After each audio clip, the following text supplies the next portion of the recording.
السلام علیکم ورحمۃ اللہ وبرکاتہ۔ آج ہم بات کرتے ہیں نماز تراویح کے متعلق۔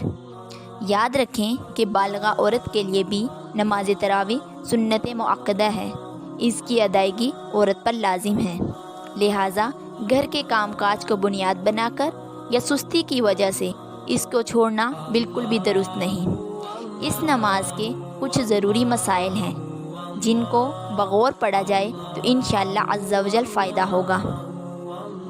نماز تراویح کی 20 رکعات ہیں اور یہ پوری 20 رکعات عورت پر پڑھنا لازم ہے، لہٰذا اس سے کم رکعات پر اکتفا کرنے کی شرعاً اجازت نہیں۔ تراویح کی 20 رکعات 10 سلام سے پڑھی جائیں گی، یعنی ہر 2 رکعت مکمل کرنے کے بعد سلام پھیرا جائے گا۔ ہر 4 رکعت مکمل کرنے کے بعد کچھ دیر بیٹھ کر یہ دعا پڑھیں: سبحان ذی الملک والملکوت، سبحان ذی العزت والعظمت والہیبۃ والقدرۃ والکبریاء والجبروت، سبحان الملک الحی الذی لا ینام ولا یموت، سبوح قدوس ربنا ورب الملائکۃ والروح، اللہم اجرنا من النار یا مجیر یا مجیر یا مجیر۔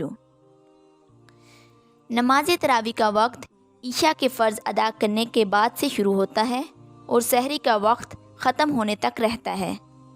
وتر نماز تراویح سے پہلے بھی پڑھ سکتے ہیں اور نماز تراویح کے بعد بھی۔